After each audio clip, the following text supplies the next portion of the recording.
10 p.m. Eastern Wartime. Your dial is set at 660, WEAF, New York.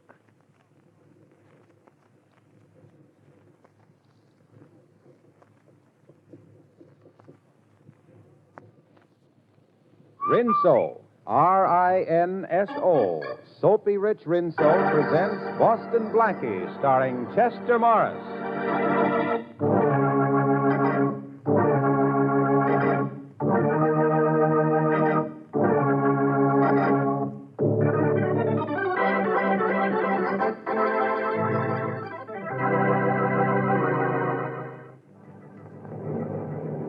Municipal Tower to Transcontinental Flight 17. Municipal Tower to Transcontinental Flight 17. Over. That's us, Tom. Check it. Check. Transcontinental Flight 17 to Municipal Tower. Flight 17 to Municipal Tower. Over. Police instructions. Check and see if you have male passenger occupying seat 24. Passenger occupying seat 24. Wanted by police. Over. I'm just checking my list, Joe. Yep, we got a man in 24. I'll tell him. Municipal Tower. We have a man in seat 24. The name he's traveling under is John J. Jones. John J. Jones. Maybe that's his right name, but the police want him. They know him as Boston Blackie.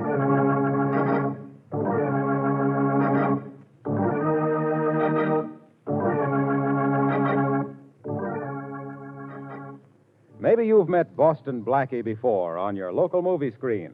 In case some of you haven't, I think you'll soon be fast friends of his. And maybe you've already tried new Soapy Rich Rinso, too. In which case, you don't need me to tell you how good it is. But if you aren't using Rinso now, I can't think of a better time for you to start. Now when summer is here, you certainly don't want to spend hours on wash day scrubbing and boiling clothes. Well, just keep in mind that Rinso gets out the dirt without hard scrubbing or boiling. A short soaking in Rinso's lively suds, a few quick finger rubs, and you'll be ready to hang out a Rinso whitewash. Try this on your clothesline and see if you don't start whistling while you wash. And now, meet Boston Blackie.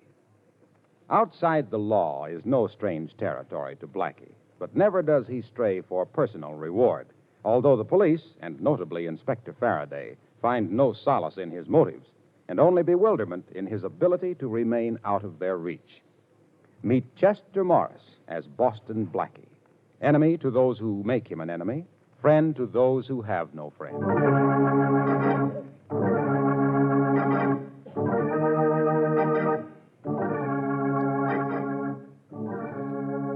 You Chicago police have been very cooperative. Thanks a million. Glad to help you, Inspector Faraday. When we send a man to New York, you can return the favor. Glad to. Anytime, Captain.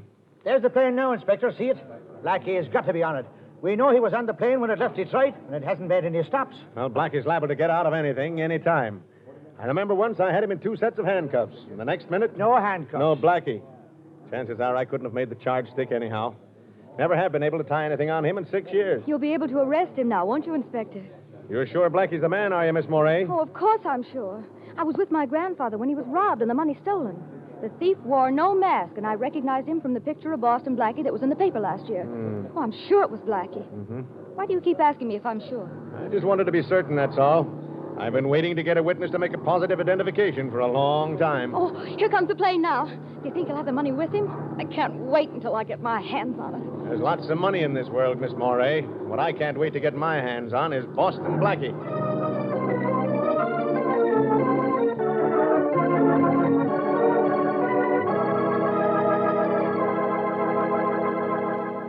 Go ahead in, Miss Moray. I've been keeping Blackie in my hotel room here until our plane leaves for New York. Talk to him yourself. I can't get anything out of him.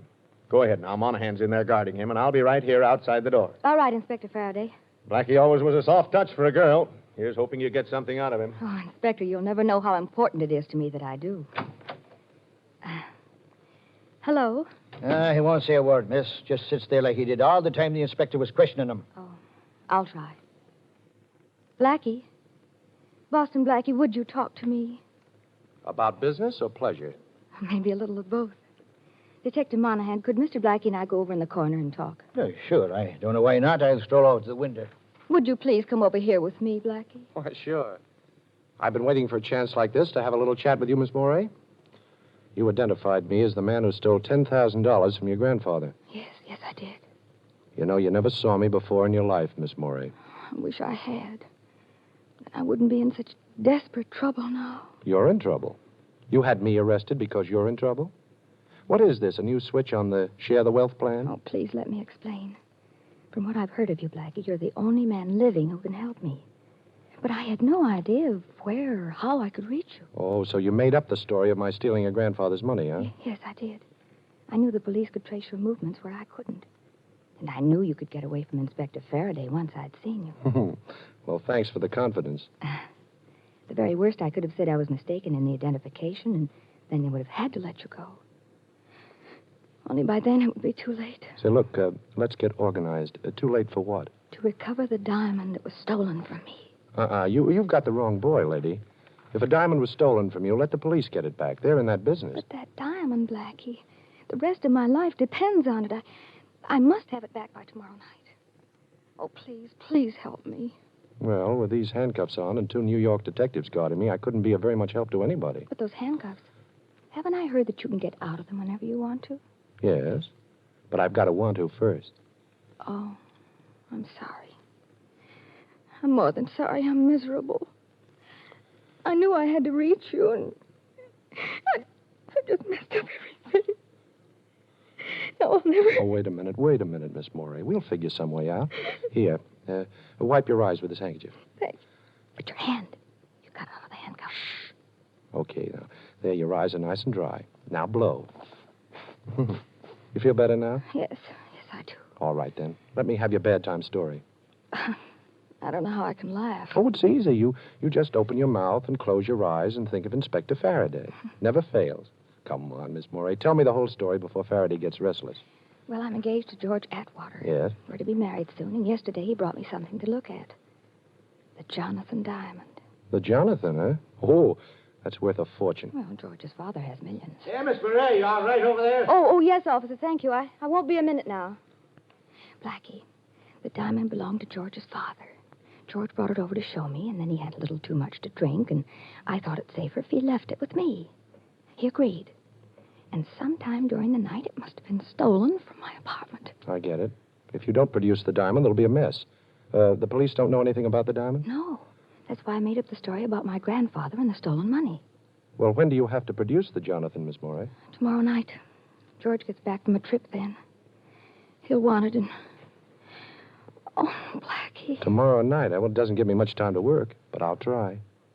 Call the detective over here. All right, but why? Shh, don't ask questions. Just get him over. All right. Officer, would you come over here a minute, please? Sure, Miss Fletcher. Well, did he tell you anything? No, but I've got something to tell you, Monahan. Indeed, and what's that? This. You shouldn't have done that, Blackie. You shouldn't have hit the officer. You sure would have disappointed me if you hadn't said that. Now, listen. I'm going out the window and down the fire escape. As soon as I get moving, you scream for Faraday. Tell him what happened, that I socked Monahan and put the handcuffs on you. Here, I'd better do that now. Faraday's got the key. He'll open them later. There. Now, remember, you finally worked this handkerchief from around your mouth and screamed. Have you got that? Yes. Oh, Blackie, please remember that getting back that diamond means my marriage and my whole life's happiness. Okay. Well, I'm going to New York, and I'll do my best. If I get back the diamond, you get married. You know, I wouldn't be surprised if instead of Boston Blackie, from now on I'm known as Chicago Cupid.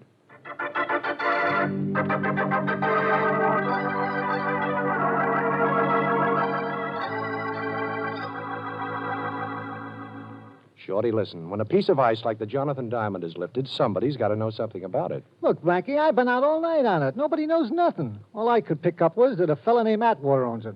None of the boys would touch it. That is, except Duke Walton. I'm telling you, it's as hot as a pistol, but Duke's been bragging that he'll grab it one of these days. Yeah? Well, where can I find him? Well, I checked that, too. He's out of town. That's definite. Yeah, he's been gone a week. Now, look, boss, why don't you lay off? Shorty, I promised to get that diamond back. I chartered a plane out of Chicago last night after breaking out of that hotel room. Young Atwater isn't due back in town till tonight, so I still have a little time. I'm going to waste some of it on a visit to the Atwater house. Ain't you a little out of your class up there, Blackie? You know they got an awful lot of dough, those Atwaters. You know something, Shorty? After the way that Morey girl smiled at me in Chicago, I kind of feel like $1 million myself.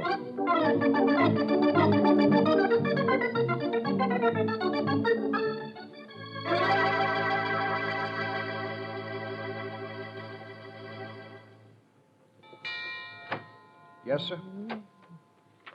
I'd like to see Mr. Atwater. Who shall I say is calling, please? Mr. Jones, Mr. John J. Jones. Mr. Atwater doesn't know me, but you can say it's about his son. About Mr. George Atwater, Jr.? That's right. He's in, sir. Would you like to see him? George is in? Well, I certainly would like to see him. When did he get back? A little while ago, sir. He returned earlier than we expected. Come this way. He's in the library, right here. Shall I announce you? No, thanks. I'll go right in. Very good, sir. Hello there. Mr. Atwater? Yes, I'm George Atwater. Who are you? Well, my name is Jones, Mr. Atwater. John J. Jones. I'm a friend of your fiancée's. Oh, a friend of Lee's? That's right. And if you don't mind, I'd like to ask you a question. Sure, go ahead. Well, the night before last, when you left Miss Moray, you were a little, Oh, what do you mean, a little? I was a lot.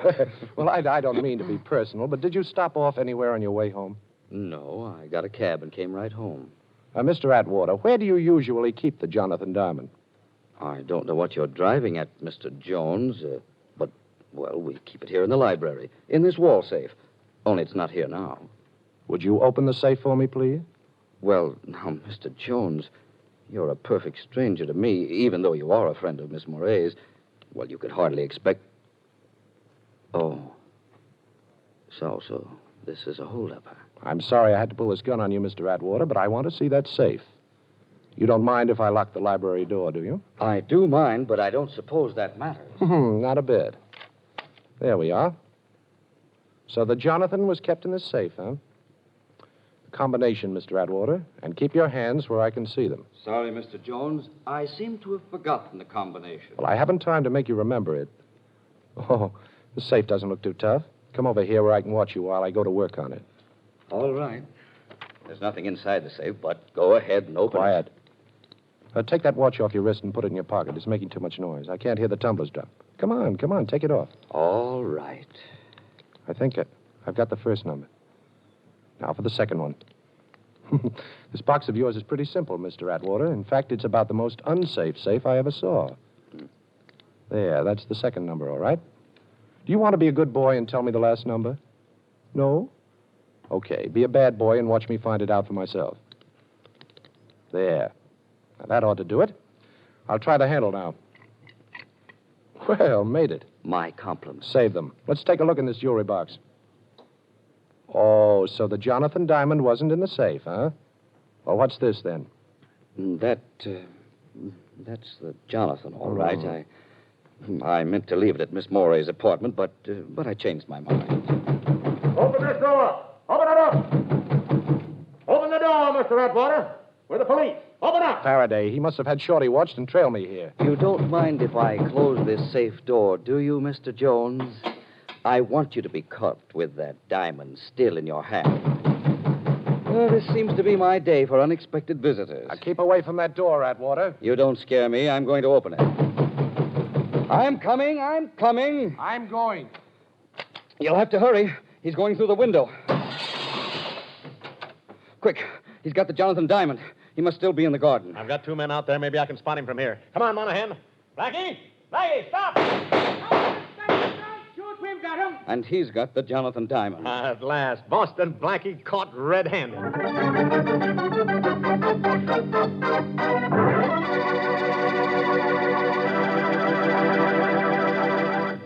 Well, it does look as though Blackie is in for it now, but I have a hunch there's still plenty of action coming up. And shifting from Blackie to Whitey, that is Rinso White, I'd like to tell you about a completely different kind of action, the kind you get with Rinso suds in your washer. Yes, those Rinso suds are so peppy and lively, they get your clothes sparkling white and bright with as little as a 5-minute run per load. And when I say sparkling white, of course I really mean exactly, Rinso White. And there's no better way than that whistle to describe the special kind of white Rinso gets your clothes. That's because Rinso gets out more dirt. Simple, isn't it? No wonder Rinso is the only soap recommended by the makers of 33 leading washers. And, of course, a short run is not only easy on your washer, it's easy on your clothes. Keeps them new-looking longer. So next wash day, do yourself a big favor. Whistle up a Rinso White, Rinso Bright wash. And now, back to the adventures of Boston Blackie, starring Chester Morris.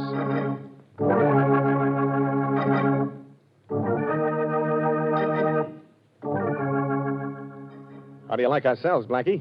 Air conditioning between the bars and everything. Comfortable enough for you? Oh, sure, this one's wonderful. I wish you'd try sleeping on that mattress they have in here.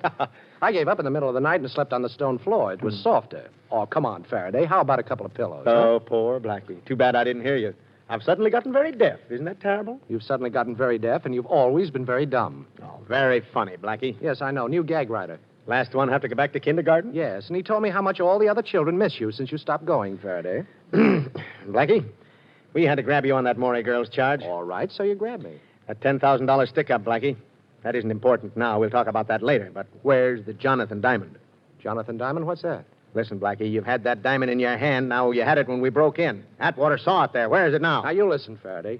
You've got to get me out of here in a couple of hours. You haven't a thing to hold me on. No, breaking into the Atwater house. I broke out of the house, not into it. Now, see if that's a crime, Inspector. You opened the safe in the library and you stole the Jonathan diamond. How about that? You sure I did? Does that safe look forced? Did you find the diamond on me? No to all those things. But we've got George Atwater as a witness. A witness to what? I was calling on him at the suggestion of a mutual friend, Inspector. We were having a chat when somebody started to pound on the door. I got scared and jumped through the window. You know, things like that happen, Inspector. People get scared and they jump. Blackie, I'm telling you this, man to man, we've got a case against you. Atwater's word against yours that you robbed his safe. And slugging Monahan in Chicago. The Morey girl's testimony that you robbed her grandfather. That'll add up to 10 years at least. Go ahead, Inspector.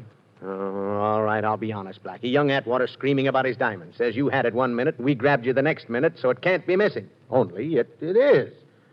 All right, you tell us where you hid it, and I'll get him to drop all charges. I'll even talk to the Morey girl to get her to go easy if you return her dough. Now, how's that? I don't know. Oh, you must have it stashed somewhere. Give me your word of honor to deliver it back to me today, and I'll let you out. Your word's always been good with me, Blackie. Now, come on. Don't you want to get out of jail? Well, I don't know now, Faraday. It's kind of a nice jail. You know, air conditioning between the bars. Blackie, be a good guy. Okay, Faraday. As a favor to you, I'll come out. And you'll have your diamond back 2 hours after I leave here. But I'm not to be bothered during that time by the cops. You understand? Bothered? You'll be protected. And thanks a million, Blackie. That's all right, Faraday. I'll get plenty of satisfaction every time I remember you begging me to get out of jail.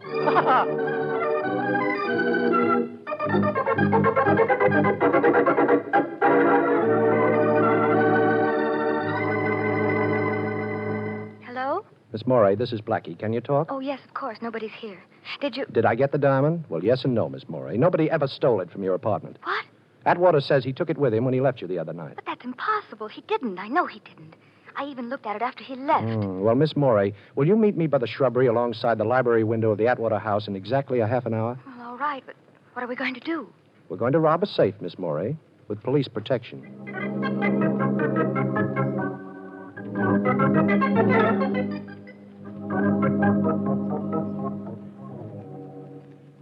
Keep that flashlight steady, Miss Morey, please. If we're lucky, the safe won't be locked. Why not? Because nobody knows I put the diamond back in it when the police pounded on the door.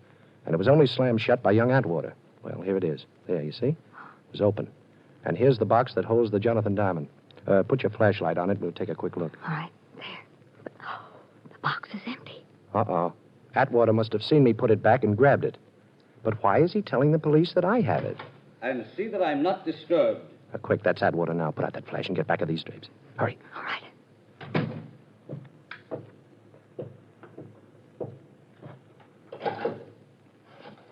7, 6, 9. What are you doing, Black? I'm counting the clicks on the dial. 7, 3, 4, 2. Got it. Hello. This is George Atwater. I got your message, but why did you call me here after I... Well, I don't care about that. We made a deal. I don't owe you a dime anymore, and you got what you wanted. Well, you have to expect it to be hot for a while. And look, remember this. I'm washed up with you and that crooked roulette wheel of yours. We're all square. And if you call me here again, I'll turn you over to the police. Yes. If I hear of anybody who wants to buy it, I'll let you know. You'll what? Don't be foolish. Who'd believe that? Goodbye.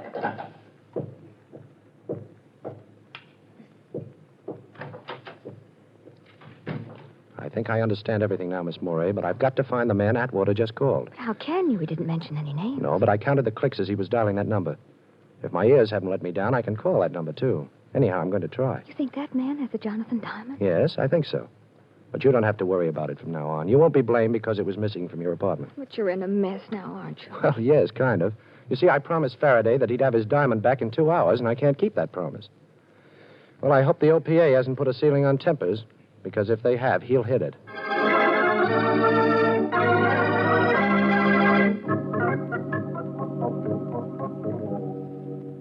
Hello? Police headquarters. Inspector Faraday, please. Just a minute. Faraday speaking. This is Blackie, Faraday. Your time's up, Blackie. Have you got the Jonathan Diamond? Well, no, Inspector, I haven't. You're stalling. Now, Blackie, you've crossed me for the last time. I'm going to have a dragnet out that'll have you down here before you know it, and you're going to stay in jail this time. Yeah, but, Inspector, listen, He wouldn't listen, Shorty. I've got to work extra fast now. Gee, Blackie, look, if there's anything Hold I it, can Shorty. I'm going to try that number Atwater called.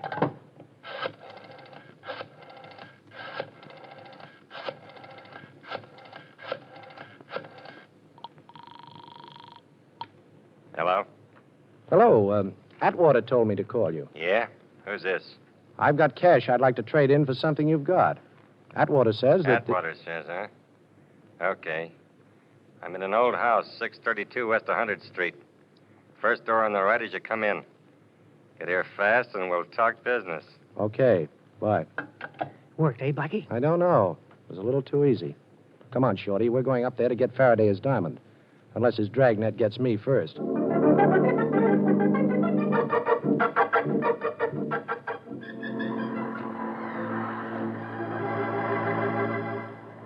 Blackie, duck down. Duck down this hallway. Okay, what is it, Shorty? Prowl car, just coming this way. I never saw so many cops as we pass on the way up here. Never mind, Shorty. Stay flattened out against this door until it's time for what I told you to do. Yeah, okay, Blackie. But who really stole the Jonathan Diamond? Nobody stole it, Shorty.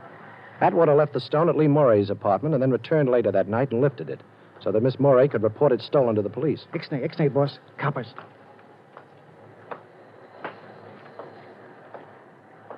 Okay, now. Look, boss, why did Atwater want the Dane reported? So he wouldn't be involved. This guy I called up, the one who lives in this building, has something on Atwater and wanted the diamond as his price for clamming up. Atwater had to get it for him, see? Oh, yeah, I get it. He stashed it in his own safe until he could reach this guy and turn it over to him. Only you opened the safe before he could do it.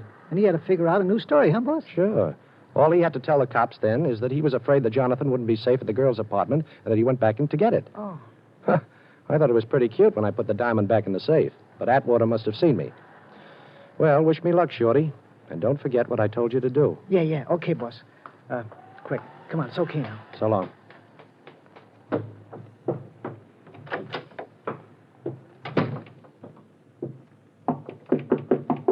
Yeah? Who is it? I called you a little while ago. Okay. Open up. Okay. Well, Duke Walton. Put that gun down, Duke. You and I can make a deal. Think so? Sure. Lucky you're not as cute as you thought. I called Atwater back and found your call was a phony. Too bad for you. Now I gotta bump you. Wait a minute, Duke. I'm gonna wait a couple of minutes, Blackie. Some friends of mine are coming over with a car to take you on a little trip. Now sit down in that chair and put your arms behind your back. Go on, I ain't the patient type. Okay, Duke. How's that? That's better.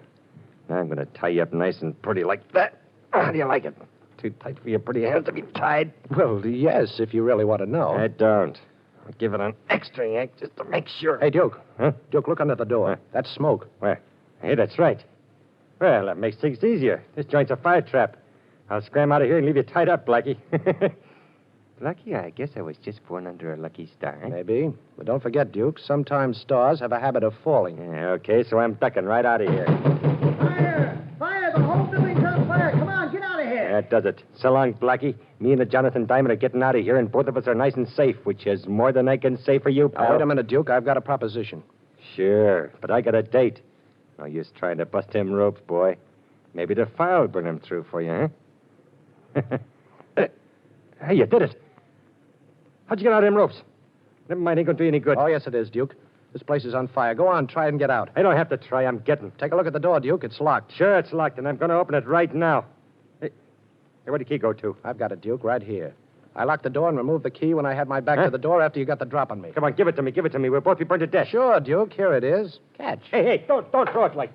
Hey, where'd it go? I gotta get it. Sure, you're going to get it, but good. You missed me, sucker. I'll sucker you. I'll get you for this, Blackie, if it's a... Take a million. Oh! Hey, you're breaking my wrist. Drop that gun. Okay. Now, where's the diamond? Never mind the diamond, Blackie. The fire will both be trapped. Well, there's no fire, sucker. Huh? My pal Shorty burned some papers in the hall and pounded on the door. But you- Now, give her that diamond. You must have it on you. When you thought there was a fire, you'd have never left without it. I ain't got it, Blackie. When I found your phone call was a phony, I give it to a guy to hold for You're me. lying, Duke. I'm going to search you. Now, turn around with your back to me and keep your hands in the air. Yeah, okay, but I tell you, I ain't got it on me. Well, we'll see. It's not here. Not here. It's not here. It's me, boss. Everything all right? Okay, Shorty, I'll let you in. Wait till I pick up the key. Now, don't move, you. Well, it worked, huh, boss? Yeah, it worked, but do you recognize this guy, Shorty? Sure. That's Duke Walton, the guy I was telling you about. It was brag he'd have the Jonathan Diamond. Well, he hasn't got it. I've searched him. He's clean, Shorty. He's holding out, the dirty heel. Yes, the dirty... Heel. Heel, huh? You know, Shorty, I think I've got something there. It's the one place I didn't look. Take off your shoes, Duke. Come on, take them off. Yeah, you win, Blackie. The ice is in my right shoe. There's a slide in the heel. The diamond's inside. Now, that's being very sensible, Duke. I'll just take the diamond out of that slot it's in and at the same time pull myself and Inspector Faraday out of a great big hole.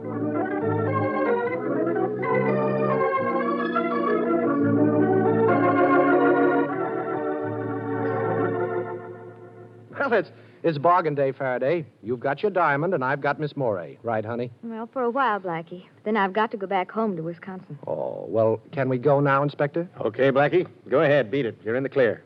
Only remember this. You make one slip, Blackie, and as sure as my name is Faraday, I'll be on your neck. You'll be on my neck, huh? Okay, Inspector, but before Miss Morey leaves for Wisconsin, I hope I'll have her there for a little while first.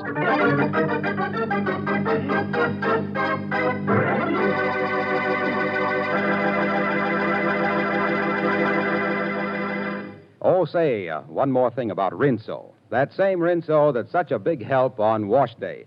I'd just like to add that it's also a mighty big help 3 times every day at dishwashing time.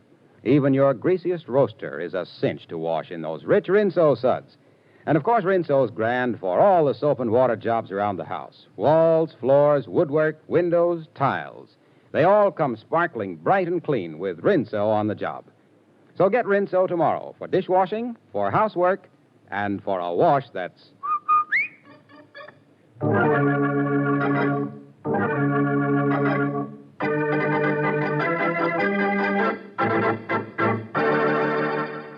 And now a glimpse at next week's adventure of Boston Blackie. I won't do it, I tell you. I can't do it. Mr. Manletter, it's the only way your business can be saved. I don't care about that. If the only way it can be saved is by risking the life of my friend Boston Blackie, well, I'd rather it were lost. I won't ask Blackie to keep that appointment. I don't even want to know about it. All right, Mr. Manletter, if that's the way you want it. I'm going out and try to raise the money. You'll hear from me later, and remember, I don't want Blackie to hear about this. Hello, Mary. Get me Boston Blackie.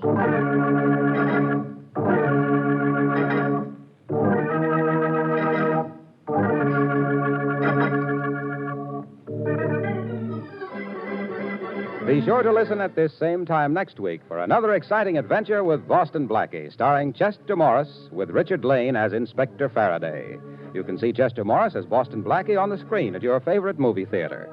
Boston Blackie's latest Columbia picture is One Mysterious Night, soon to be released. Original music for this program by Charles Cornell.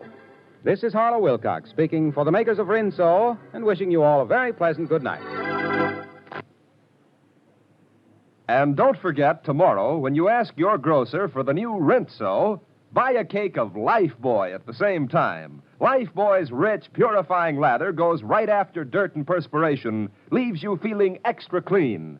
So use Lifebuoy daily in your bath or shower. Remember, it's the only soap specially made to stop... This is the National Broadcasting Company.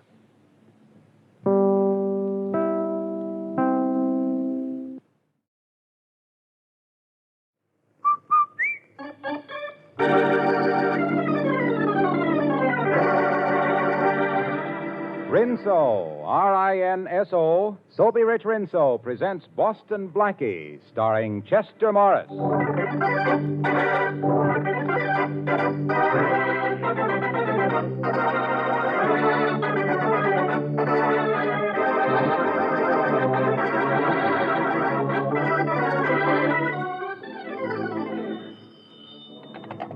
Hello? Is Mr. Manletter there? Why, no, I'm sorry he's not. This is his secretary, Miss Rochelle. Can I help you? Yes, you can deliver a message for me. I've been trying to reach him all day. This is John Partridge, president of the Morton National Bank. Mr. Partridge, but... Well, Arthur Borden is president of the Morton Bank, isn't he? Not since yesterday, he's not. Give this message to Mr. Manletter, please. Tell him that his notes to the bank were due and payable on Monday of this week, and we must have our money. But, Mr. Partridge, we showed our books to Mr. Borden only last week, and he agreed to extend the notes until our accounts receivable came in. Our business is in fine shape, Mr. Partridge. Our books prove it. Please tell Mr. Manletter that we'll accept our money in the morning, Miss Rochelle. But it's $100,000. We can't possibly raise that money overnight. I'm sorry, that's Mr. Manletter's problem. Goodbye. $100,000. Hello, Gene. Mr. Manletter, the bank just called. There's a new president, and they want to foreclose on my notes. How did you know? Read this letter. I got it at the house this morning. Here, read it. If you want to know how to prevent the bank from foreclosing on your note, have your friend Boston Blackie visit a house at 50 Hunter Street at 7 o'clock this evening. Signed, a friend. Mr. Manletter, what does that mean? I don't know. I can't see any connection between the bank and Blackie. But I do know I won't ask him to go to Hunter Street. Well, can we raise $100,000 for the notes overnight? I don't think so, but I'll try. Only there isn't much hope. Then you must call your friend Blackie. No, it can only mean trouble for Blackie. I don't know how or why, but it must be trouble for him if I'm being forced to ask him to go there. But Blackie thrives on trouble, Mr. Manletter, and it'll save your business. No, I won't call Blackie. I'm going out to try to raise the money. You'll hear from me later. All right, sir. Alice, will you call a number for me, please? Get me Boston Blackie.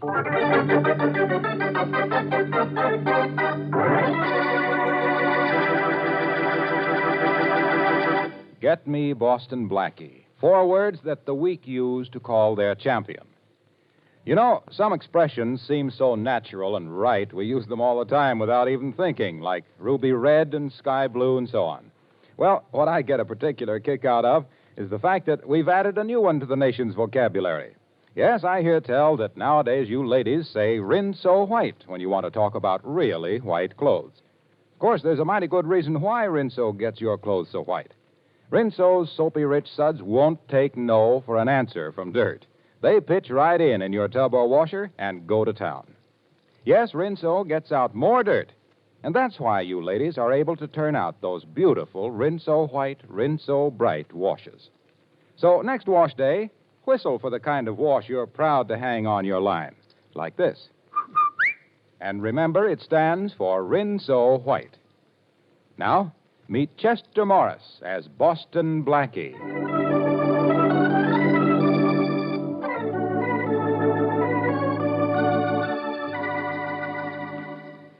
Tell me, Blackie, which one of these girls do you like best? Come on, take a look at their pictures. Come on, will you?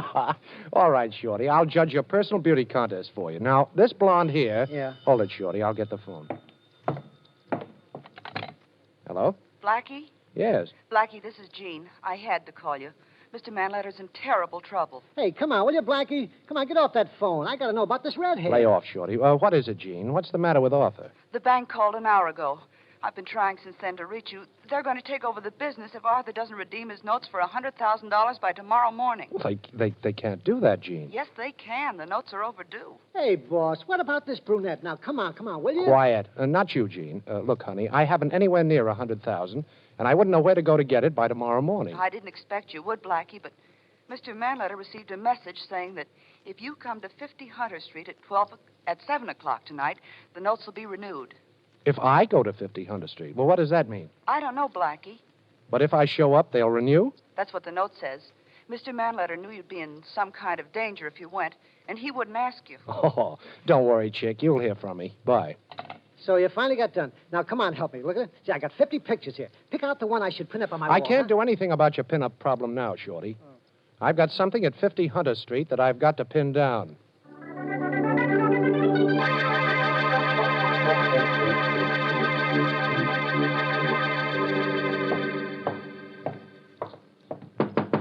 Come in, Blackie. Come in, Blackie. Come in, Blackie. Wait, what is this? Sounds like a record.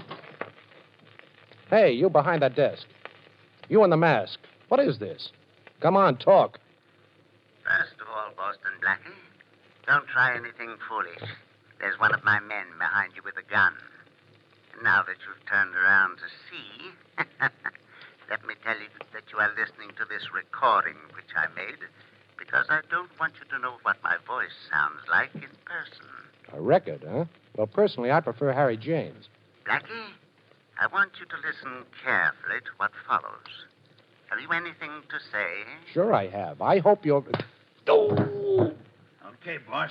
Take the record off. He's out cold. I hope I didn't hit him too hard, boss. There's no sense killing him. The law is going to do that for us very soon.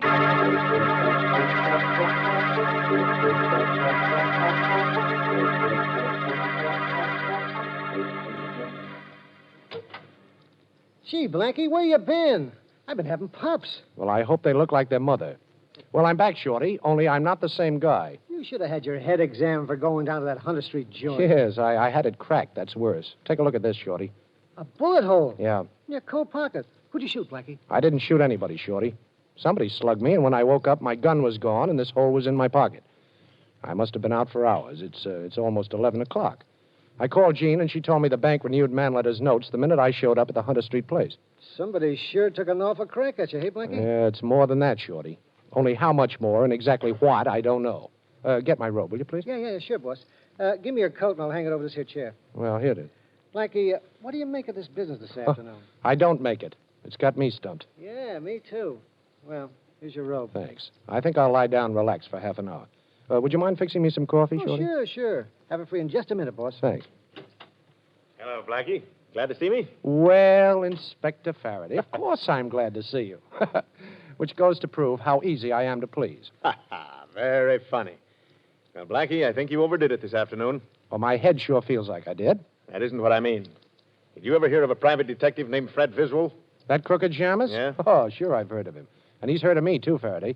I got the guy's license suspended when he tried to blackmail me. A couple of friends of mine, last year. That's the guy. He didn't like you, Blackie. I'd feel a whole lot worse if you said Rita Hayworth didn't like me. You didn't like him either. I hate rats, Faraday. Come on, what's all this about? Nothing, only Viswell was found shot to death an hour ago. What? I'm taking you in for his murder, Blackie. Now, let's get going. Now, look, Faraday, you've done ridiculous things every day of your life. But right now, you're borrowing from next week. What makes you think I bumped off Viswell? I don't think it. I know it. We've got your gun, and it's got your fingerprints on it. Oh. We found it near Viswell's body. And if I'm not mistaken, isn't that a bullet hole in the pocket of this coat of yours on the chair? You fired from your pocket. Well, maybe I burned the hole with a cigarette. No cigarette ever burned a hole like that. Now, come on, let's get going, Blackie. Get dressed and hurry up. Take off that robe, put a coat on. You're coming with me. Come on, take that robe off. All right. Pretty robe, isn't it? Too bad you won't be allowed to wear it in jail. You like this robe, Inspector? Mm-hmm. Well, here, take a good look at it. Lovely. Take a good look at it. Right over your head. Shorty. Yeah, I'm right here, boss. I was waiting for a signal from him before I cocked Well, him. help me tie him up, Shorty. We'll use the cord from the rope. Now, quiet, Inspector, quiet. Don't you know it's impolite to talk with your mouth full? You'll be tied up like a chicken in just a little minute now. Well, I know what the score is now, Shorty. Somebody's fixed it to look like I knocked off Fred Viswell. Yeah, I heard. Ain't a very pretty picture, is it, boss? I'm not worried about the picture, Shorty. I'm worried about the frame.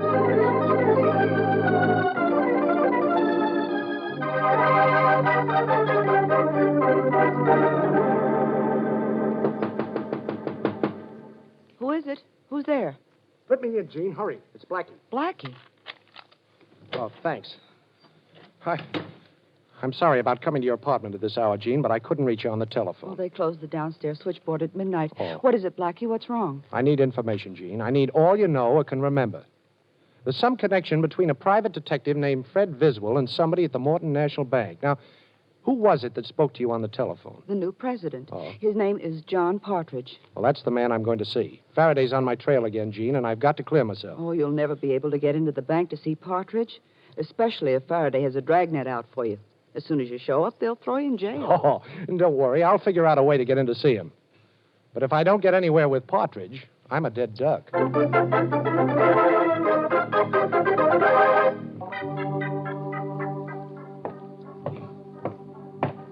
morning, Mr. Partridge. Good morning. Good morning, Mr. Partridge. Good morning. Oh, I left your mail on your desk, Mr. Partridge. Thank you. I'll be in my office if anyone wants me. Don't open your mouth, Partridge, or this gun will shut it permanently. What do you want? Aren't you one of the special police that protects the bank? Oh, well, don't let this uniform fool you. I wore it just to get in here. And keep away from your desk. You know, I'm allergic to the sudden pushing of buttons. Ah, that's better. Now, do you know who I am? No. I'm Boston Blackie. That doesn't mean a thing to me. Oh, I think it does. You called Arthur Manletter's office and told him the bank wouldn't renew his notes. But he received a letter saying that if I were to go to 50 Hunter Street, the bank would renew. Maybe you know what you're talking about, but I don't. You've got to be the man behind a pretty shrewd frame-up, Partridge. Unless you're acting on somebody's instructions. Now, which is it? You know that if I raised my voice, you'd be shot dead by the bank guards before you could go through the front door. Well, I'd have company, Partridge, believe me. You. Inspector Faraday thinks I killed a man. They don't hang you twice for double killing. Why was I framed for the murder of Fred Biswell? I don't know any Fred Bisbal, and I don't know anything about any telephone call that was supposed to be made by me to Arthur Manletter. Oh, you don't, huh? How about the renewal of Manletter's note? There never was any question about renewing Manletter's note. His credit is excellent. The note was renewed by me personally at 10 o'clock yesterday morning with a notary attesting to the time. And that was certainly long before my alleged phone call. Oh, you played it cozy, huh? You knew Manletter would call me, so you bluffed him. How long are you going to make me stand here? Can't you see there's nothing I know that can help you? Why don't you go? I will. I've got another stop to make. But the minute I leave this office, you'll call for help, of course. Of course. Oh, but you're not going to. You know, the only way you can do any calling, Partridge, is to talk in your sleep.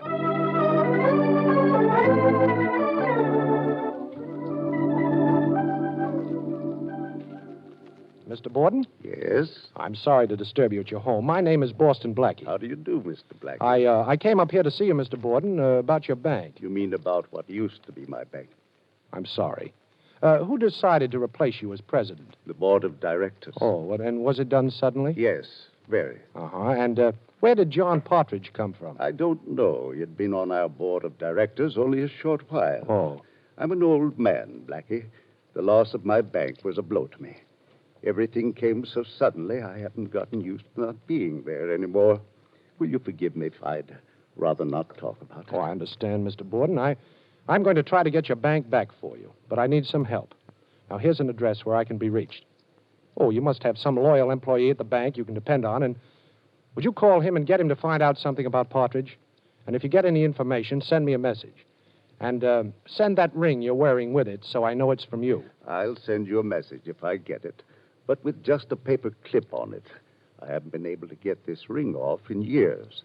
The paper clip will identify my messenger if I hear anything. Good. Give me a little help. I'll turn a murder over to Inspector Faraday, get rid of the charge against myself, and give you a bank right in your side pocket.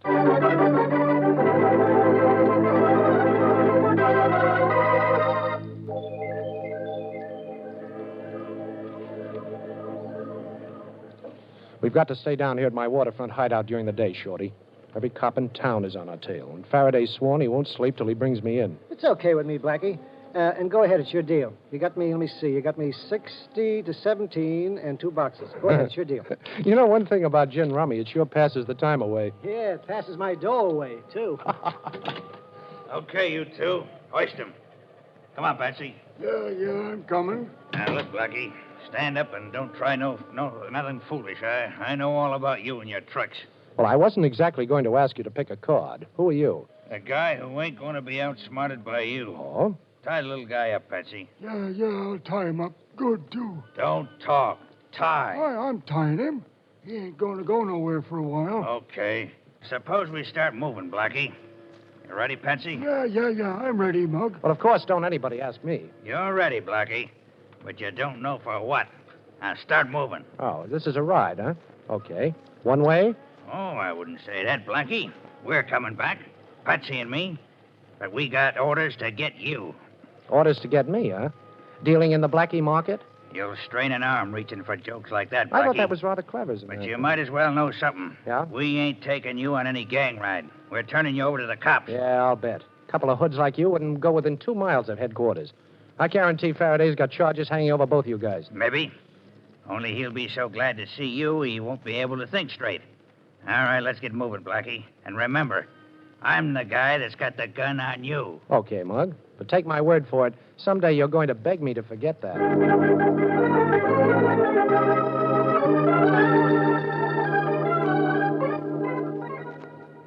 Blackie, there's something natural about the way you look behind bars. Yeah. They look good on you. Oh, thanks. You've got no idea how nice it is to see you sitting so sweetly in that cell. Now, Faraday, listen, I didn't knock off Fiswell. No kidding. Oh, of course not. And you didn't throw your bathrobe over my head and tie me up either, did you, Blackie? Well, yes, I did do that, Faraday. You know I did. But I did it to help you. Oh, this is going to be good. Now, tell me how. Well, somebody knocked off Fred Viswell. Your job is to catch murderers, Faraday. I had to be free to help you, see? Blackie, you should have been a lawyer. Thanks. Only you're overlooking a slight something. Your gun. Your pretty little gun. With your fingerprints on it. And a slug from it in Viswell's head and the bullet hole in your coat pocket. Nobody else killed Viswell, Blackie. You've got no alibi. You hated the guy and your gun did the job. Looks like kind of a perfect job to me. This is a frame-up, Faraday. Now, you've got to do something you've never done before. Oh, what? Use your head. Look, you're in jail, Blackie, and you tell me to use my head. Don't you think this is a spot where you should use yours?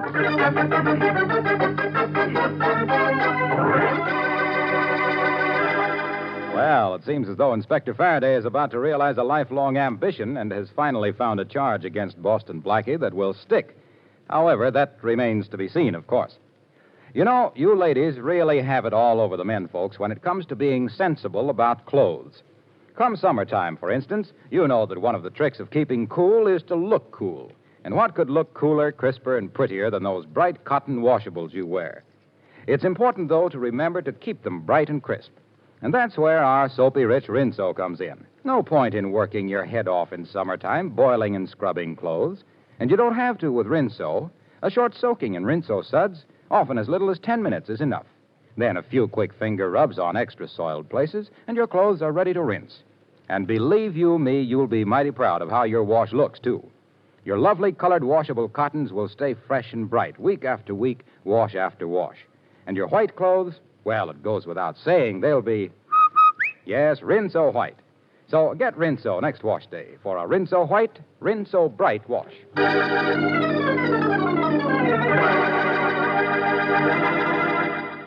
And now back to Boston Blackie, starring Chester Morris. Blackie is in jail. Inspector Faraday knows that it was Blackie's gun that killed Fred Viswell, and Blackie can't clear himself while he's in prison.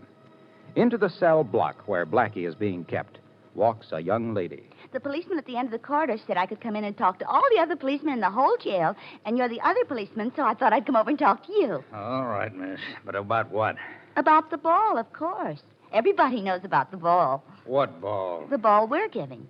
But I'm selling tickets only to policemen. Well, now I've heard everything. Selling tickets to policemen for a civilian's ball. How much are they? $1. But the policeman at the end of the corridor said that if I came up with... here's $1 and keep the ticket. And the next policeman is right down past this row of cells. Go bother him, will you, please? Yes. And don't tell me that bag you're carrying is full of tickets. There aren't that many policemen. Oh, you're so silly. Of course not. I always carry a bag. It makes me look as if I'm always about ready to go someplace. Well, you can go right now. I'll unlock the door. You can walk down the corridor till you find another cop at the end of it. His name's Murphy. Isn't every policeman? Oh, I don't know. All right, go. Go on, miss. Right down the corridor. Don't mind them mugs in the cells. Blackie. Gene, what are you doing here? This isn't visiting day. Blackie, listen. I've got to keep walking when the guard looks this way. Oh, don't be silly. Come in. The door's open. The cell door's open? Sure, try it. It is. Blackie, how did you do that? Close the door. You know, I could open the cell door all right, Gene. That was a cinch. But I haven't figured out yet how to get past the guards at both ends of the guard. Oh, stop figuring it, Blackie. Here, look at this bag I brought. It's an outfit that matches the one I'm wearing, only it's a couple of sizes larger. Put it on, quick. What, and leave you in the cell? Oh, nothing doing, honey. Oh, I'll go out the door I came in, Blackie, and you go out the other one. Only hurry. The guard might get curious. Okay. Well, it won't take me a second. Now, first roll my trousers up, then on with the dress. Oh, you brought a wig, too, huh? You think of everything. Can I get into these shoes? Sure you can, and hurry, Blackie. Yeah? Don't forget your hat. Say, it's a cute one. All right, zip me up, will you? And I'm all set. There. Oh. Now just walk out, Blackie, and tell the cop at the end of the corridor. His name's Murphy. Tell him he ran out of tickets. Can you talk like a girl? Who, me? Of course I can. Oh, you better not talk. Bye, Blackie, and luck. Meet me back in my apartment. Thanks, Jean. You're wonderful. See you later, Blackie. You look awful cute in that outfit. Watch out for the wolves. Oh, not me. For once, I want to be on the receiving end of a...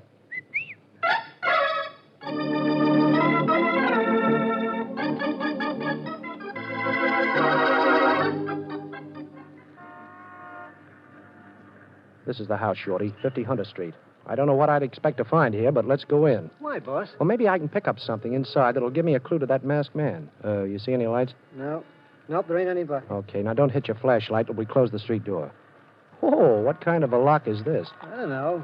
But if you're working on it, it's an easy lock. I'll guarantee that. No, Shorty, it's an open lock. Come on in. Shh, quiet. Hit your flash, Shorty. Right. Yeah, this is the room where I got conked. The masked guy sat right over there facing me with his hands folded on that table, and he... Shorty. What? Oh, what happened? I know now who the masked guy was, Shorty. Yeah? I'm going to straighten out this whole mess.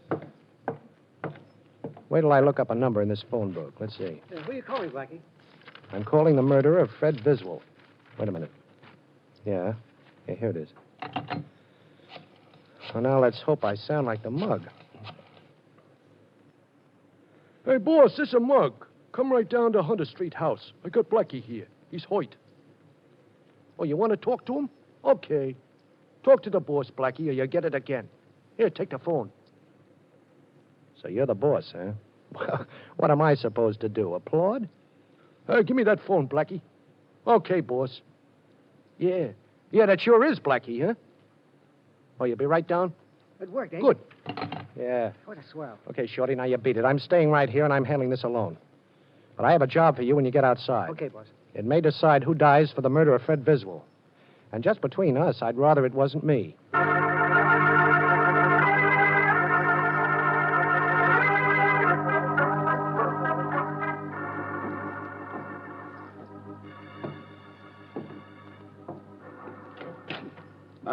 Mug, are you in here? Mug, turn on the light. It's dark. I can't see you. Turn on the light. Here's a light, Mr. Borden. Right in your face. Boston Blackie. That's right, Boston Blackie. You had a very nice frame-up all fixed for me, but I think you're going down to explain it all to Inspector Faraday now. Do you? Well, I don't. So the phone call to me was a gag, eh? I might have known it was one of your tricks, Blackie, but I didn't. No harm done, though. I'll just leave. Oh, just like that, huh? Mm-hmm. And don't think you can threaten me, Blackie. As long as I'm alive, I'm a potential alibi for you. Only you and I know you didn't kill Fred Biswell and that I did. And you've got to let me live in the hope that someday I'll confess. Yes, I guess maybe I do. Oh, you're a pretty smart man, Borden. You'd have to be to have me in this kind of a jam. What did Viswell ever do to you? He thought he could outsmart me, the fool. Some private investors had him checking the books at the bank.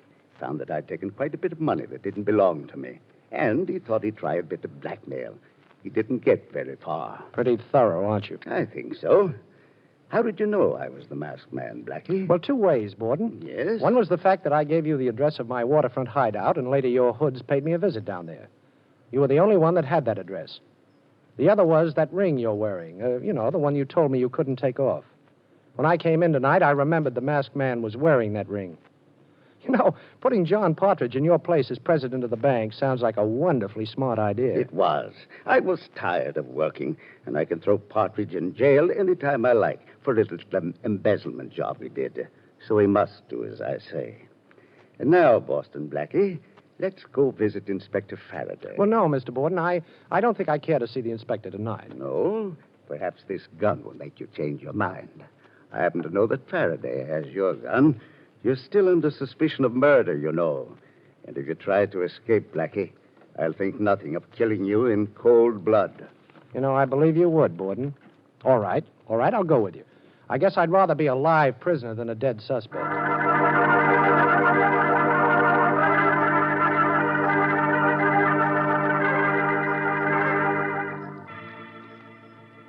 Here's Inspector Faraday's office, Blackie. Walk right in.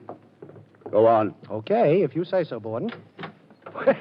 Hello, Inspector. Say, look, don't you ever sleep? Hello, Blackie. I've been expecting you.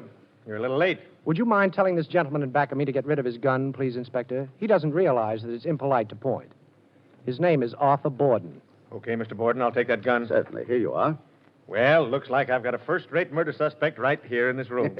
It certainly does, Inspector. Going to lock him up? In just a minute. In fact, I might as well do it very legal and proper. Arthur Borden, you're under arrest for the murder of Fred Viswell. What? Me? Why, I... Save it. I wish it was Blackie, only it isn't.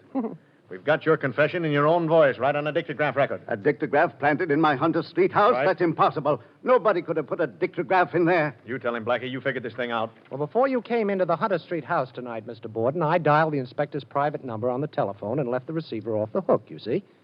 I had Shorty call him before and tell him to expect his private telephone to ring. All the while you were telling me how perfectly you would frame me, the inspector was listening on this end. Yeah, not only listening, but having the whole thing taken down on a record. Say, Inspector, I did you a favor, didn't I, by turning up Viswell's murderer? You did yourself a bigger favor, but what's on your mind? Well, I'll tell you, Inspector. Shorty told me you have Jean Rochelle booked here. You said it, Blackie. She helped you escape from jail. Well, maybe she did, but if she did, I brought you in a murderer, so you certainly owe her a favor, too, right? Well, maybe. What do you expect me to do, let her go? Sure. You've held her long enough. Now it's my turn.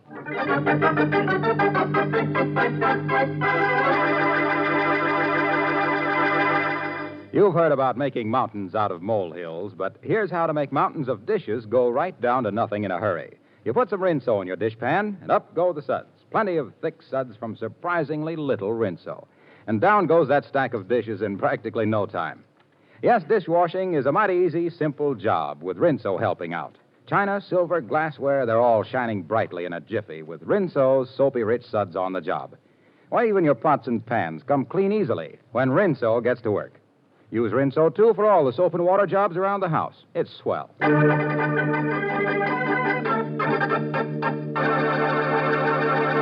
Now a glimpse at next week's adventure of Boston Blackie. All right, Monahan, give me a little more juice in that light. No, don't do that. I can't stand it. That's better. Now, listen, Shorty, you say you don't remember what happened. I don't. I keep telling you I don't. All right, maybe you don't remember. You were slugged.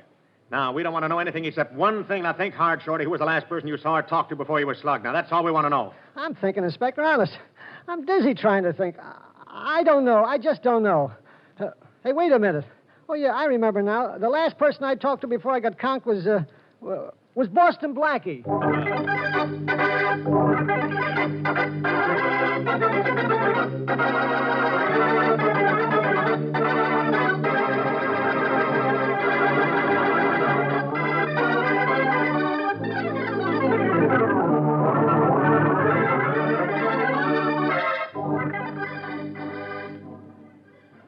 Be sure to listen in at this same time next week for another exciting adventure with Boston Blackie, starring Chester Morris with Richard Lane as Inspector Faraday. You can see Chester Morris as Boston Blackie at your favorite movie theater. Boston Blackie's latest Columbia picture is One Mysterious Night, soon to be released. Original music for the program was by Charles Cornell. This is Harlow Wilcox speaking for the makers of Rinso and wishing you all a very pleasant good night.